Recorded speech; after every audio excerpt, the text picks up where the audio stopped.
Olá, meus amigos. Estive no último final de semana em São Januário para fazer a partida entre Vasco da Gama e Criciúma. E olha, confesso para vocês, há muito tempo eu não vi uma atuação tão catastrófica como é o que eu vi sábado do Clube de Regatas Vasco da Gama. O time era um arremedo dentro de campo. Mal defensivamente, mal ofensivamente, um time de marcação frouxa, um time muito espaçado, com jogadores com atuação pífia e muito mal gerido pelo técnico Ramon Dias. Vasco mereceu a derrota para a equipe do Criciúma e digo mais, se fosse uma equipe mais forte, talvez o Fortaleza que vamos enfrentar na quarta-feira pela Copa do Brasil, o prejuízo talvez tivesse sido maior. Em nenhum momento, dentro da partida, o Vasco deu esperanças ao seu torcedor, que lotou mais uma vez as dependências de São Januário, deu esperança que fosse tentar um resultado melhor. Houve até um pênalti, ainda no primeiro tempo, quando o placar estava 1-0 para a equipe do Criciúma, muito mal batido pelo Verrete, telegrafou onde iria bater, bateu a meia altura no canto esquerdo, o goleiro Gustavo foi buscar. Foi talvez o momento mais próximo que tivemos da marcação de um gol.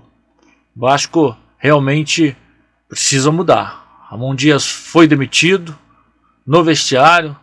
Havia uma controvérsia se ele havia sido demitido, se tinha pedido demissão.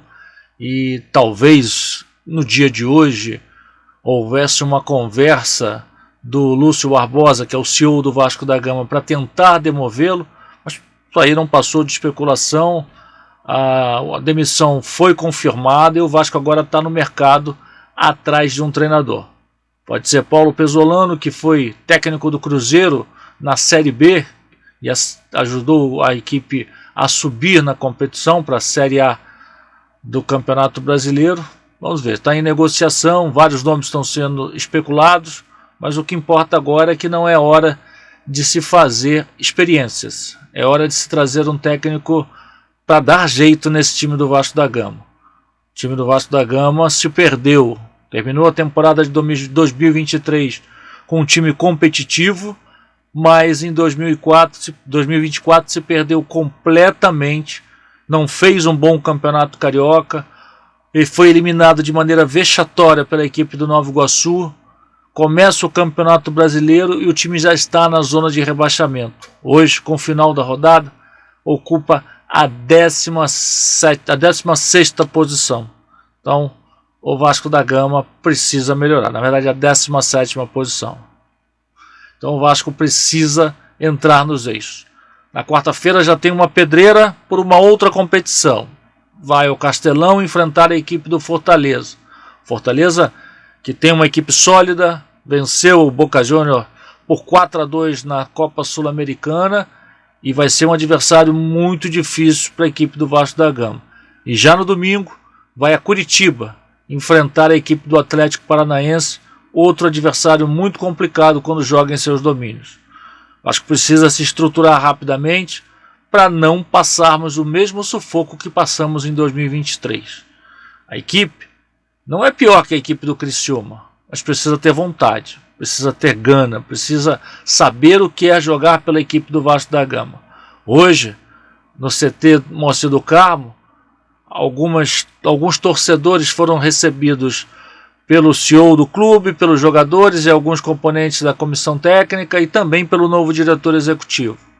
Houve uma cobrança muito forte por resultados, por melhorias na equipe, palavras duras em relação ao elenco. E a gente espera que isso dê uma chacoalhada na equipe, que o Vasco da Gama volte aos trilhos, porque o torcedor não aguenta mais. O torcedor não vai suportar mais um ano de penúria. 2023 foi muito difícil para nós. Nos livramos na última rodada e a gente não espera que isso aconteça. A gente espera um ano pelo menos tranquilo. Se não vamos brigar por título, mas que pelo menos seja um ano tranquilo. Para isso precisa se reorganizar. A SAF do Vasco da Gama não tem um projeto esportivo, está aí colocando a casa em ordem administrativamente e financeiramente, mas também precisa ter um projeto esportivo. O Vasco da Gama é um time grande, é um time vencedor e precisa que seu torcedor enxergue a possibilidade de ganhar títulos. Senão daqui a pouco o próprio torcedor vai começar a deixar de lado. Torcedor esse que vem apoiando incondicionalmente, torcedor que vem lutando as dependências de São Januário em todos os jogos. Quando joga fora também, o torcedor acompanha, o torcedor apoia. Mas chega um momento que acaba ficando desgastante essa relação, né? Essa relação acaba tendo problemas. Então é preciso que não só o torcedor dê algo em troca, também os jogadores e o clube. E a gente já espera que aconteça na próxima quarta-feira, jogo às 19 horas no Castelão pela Copa do Brasil, e a gente espera uma vitória. Vou estar nessa transmissão tanto pela Universo Vasco quanto pela Vasco Connection, e você é nosso convidado. Devemos começar o pré-jogo aí por volta das 19 horas e 30 minutos, das 17 horas e 30 minutos, e depois o jogo se inicia às 19 horas. Eu espero estar narrando uma grande partida e uma vitória do Vasco. Quem sabe um empate também é um bom resultado para decidir aqui em São Januário no dia 22 de maio. Copa do Brasil começa zerada, pau a pau, mas é um adversário muito difícil. Volto a frisar, Fortaleza venceu o Boca Juniors e vem empolgados para enfrentar a equipe do Vasco da Gama nessa primeira partida da terceira fase da Copa do Brasil. Então a gente espera que seja o começo da virada, que esses 4-0 não tenham sido em vão.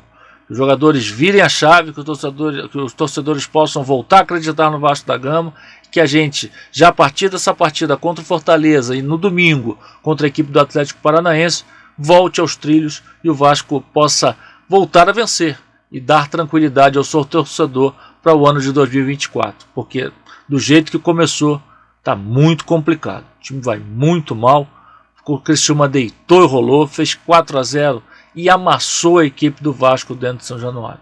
Esse não é o Vasco que o torcedor quer assistir em 2024. Eu sou o Ricardo França para a Rádio Universo Vasco.